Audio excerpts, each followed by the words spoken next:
Bismillahirrahmanirrahim. Assalamualaikum warahmatullahi wabarakatuh. Apa kabar teman-teman? Ya, mudah-mudahan teman-teman masih tetap sehat ya.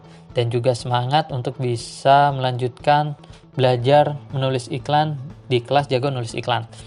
Nah, kali ini kita masuk ke modul keempat, yaitu unsur penting lain dari copywriting. Namun sebelum masuk ke materi, saya ingin mengingatkan dahulu ya, apakah teman-teman masih melakukan penambahan jumlah teman tertarget belum? Masih rutin dilakukan kan ya? Ya, saya harap teman-teman melakukan itu terus sampai jumlah pertemanannya full, mencapai 5.000 orang. Kalau ada yang menolak atau tidak menerima ajakan pertemanan kita, ya biarkan saja. Kita nggak perlu nggak perlu baper, nggak perlu kecewa atau apapun itu. Karena memang tidak semua orang akan mau menerima ajakan pertemanan kita. Anggap saja kalau mereka tidak menerima ajakan pertemanan kita, berarti dia bukan target market kita.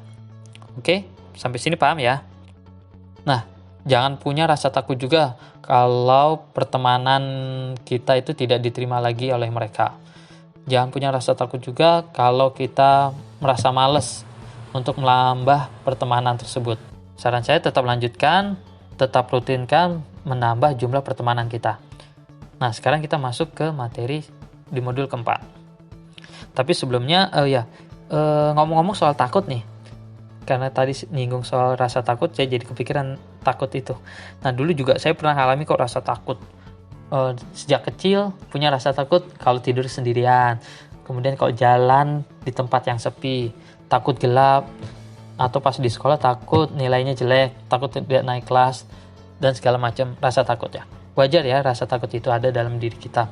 Nah, saat mencoba berjualan, atau kita sudah menjadi penjual, kita rasa takut itu juga pasti masih ada deh.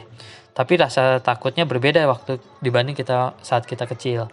Ya, rasa takutnya yang dihadapi penjual biasanya sih takut ditolak, takut di PHP-in oleh calon pembeli, takut dagangan kita nggak laku, apalagi takut rezekinya seret, dan macam-macam rasa takut lagi. Nah, untungnya takut itu nggak hanya dialami oleh penjual, tapi juga oleh pembeli. Misalnya aja kalau pembeli sih biasanya takut untuk barangnya tidak sesuai dengan keinginan mereka, takut kemahalan, takut barang yang sudah dibeli nggak cocok, dan takut-takut yang lain ya. Nah, selain rasa takut, baik penjual dan pembeli juga mempunyai harapan atau keinginan yang ingin diperoleh. Misalnya kalau penjual tentu mereka mau jualannya laris, orderannya banyak, rekeningnya selalu penuh, dan macam-macam. Banyaklah pokoknya keinginan dari penjual itu. Begitu juga dengan pembeli. Pembeli juga punya rasa harapan atau mempunyai keinginan yang ingin bisa mereka peroleh. Misalnya keinginan pembeli adalah barang yang dibelinya cocok, bisa mengatasi masalah yang mereka hadapi, ingin dapat potongan harga, diskon yang besar, potongan ongkir atau subsidi ongkirnya murah. Nah, itu kan harapan-harapan dari pembeli ya. Jadi bisa dibilang setiap orang itu punya rasa takut atau pain dan harapan atau keinginan atau pleasure dari setiap individu. Nah, maksud saya jadi setiap orang itu punya rasa takut atau pain dan harapan atau pleasure yang ingin mereka capai. Tiap orang pasti juga menghindari rasa takut dan mengejar harapan atau keinginannya itu. Nah, beruntungnya buat kita yang sedang belajar copywriting di kelas Jago Nulis Iklan ini, kita bisa memanfaatkan rasa takut dan keinginan dari pembeli itu untuk menjadi bahan patokan atau dasar dalam menulis copywriting. Ingat ya, rasa takut dan keinginan atau harapan dari pembeli itu jadi dasar kita untuk membuat naskah iklan. Kalau teman-teman sudah paham ini, nanti akan gampang membuat naskah iklannya. Oke? Nah, tolong itu diingat-ingat ya. Lalu bagaimana Mas caranya agar kita tahu apa ketakutan atau apa keinginan dari pembeli? Nah, caranya kita bertukar posisi.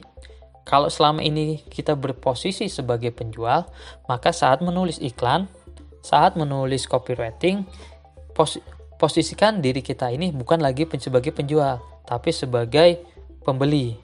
Jadi kita seolah-olah membayangkan kalau diri kita akan membeli produk yang kita jual sendiri.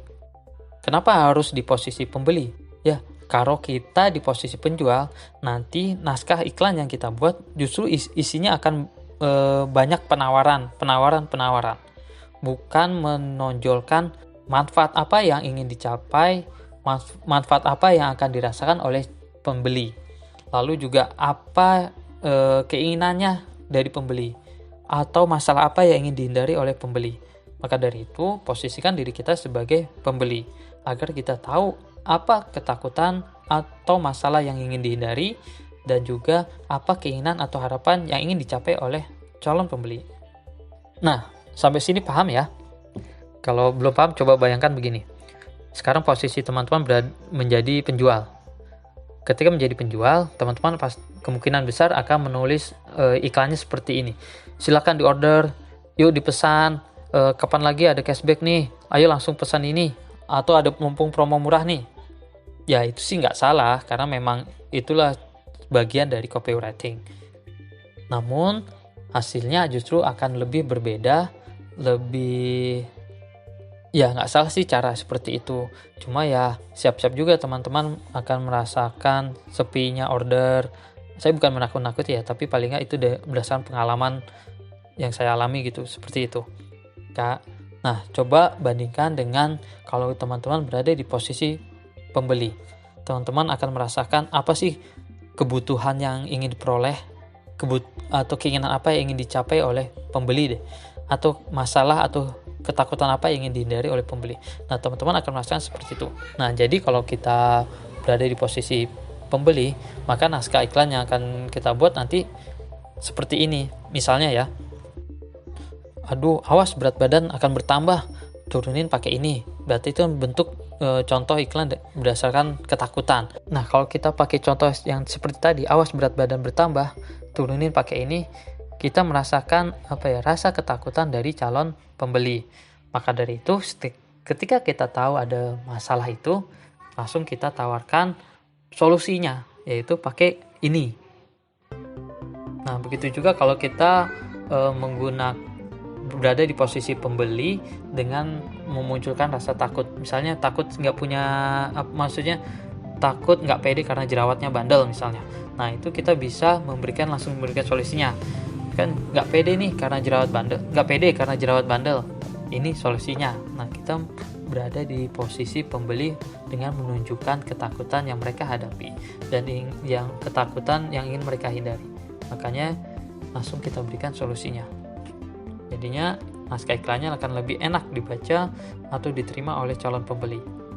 Nah, sekarang contohnya kita pakai harapan dan ketakutan calon pembeli. Nih, misalnya ini tentang harapan yang ingin dicapai oleh pembeli misalnya. 3 langkah bikin Facebook banjir orderan. Langkah praktik dapat 10 juta per bulan dari WhatsApp. Tampil cantik dengan riasan alami. Mau? Dari ketiga contoh itu, kita menonjolkan harapan-harapan yang ingin dicapai oleh calon pembeli. Nah, kalau kita detail lagi, kita bedah lagi, berarti apa sih harapannya? 1, bisa banjir orderan dari Facebook. Lalu kedua, langkah praktis dapat 10 juta pakai modal WhatsApp. Dan harapan lagi yang lain, tampil cantik dengan riasan alami. Itu kan bentuk dari harapan calon pembeli kita. Nah, untuk yang ketakutan, kita bisa membuat copywritingnya seperti ini. Kita tonjolkan rasa takut itu, lalu kemudian bisa langsung berikan solusinya. Misalnya, awas berat badan bertambah, turunin pakai ini. Atau kita bisa gunakan kalimat tanya, nggak pede karena jerawat bandel, ini solusinya. Atau juga, jangan nyesel ya, stok barang ini banyak yang mau ambil. contoh awas berat badan bertambah, itu kita menonjolkan ketakutan dari calon pembeli, yaitu berat badannya akan bertambah. Nah, dari copywritingnya langsung kita berikan solusinya. Turunin pakai ini. Begitu juga pada iklan yang nggak pede karena jerawat bandel, ini solusinya. Itu kan kita menunjukkan ketakutan yang ingin dihindari oleh calon pembeli, yaitu punya jerawat bandel. Maka solusinya adalah gunakan produk ini. Nah, kalau yang jangan nyesel ya, stok barang ini banyak yang mau ambil.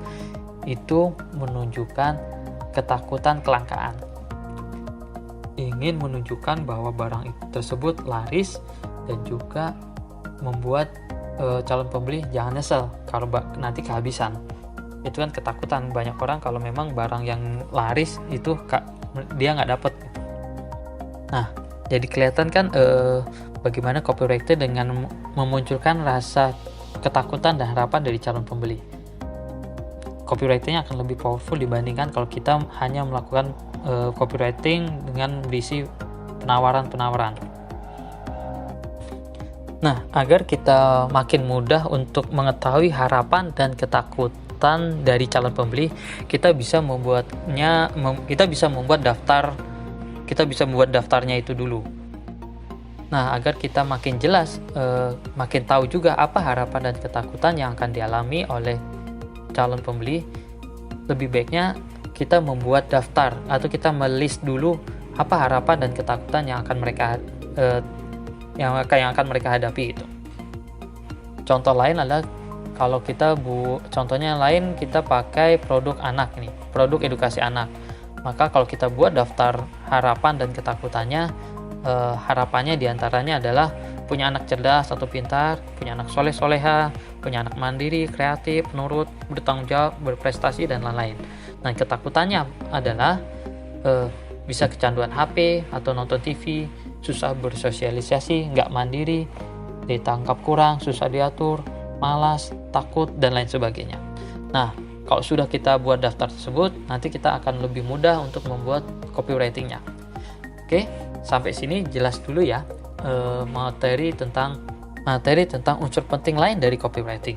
Nah, di voice selanjutnya saya akan jelaskan tentang apalagi sih yang lebih unsur penting lain dari copywriting itu sendiri. Oke, sampai ketemu di voice selanjutnya ya.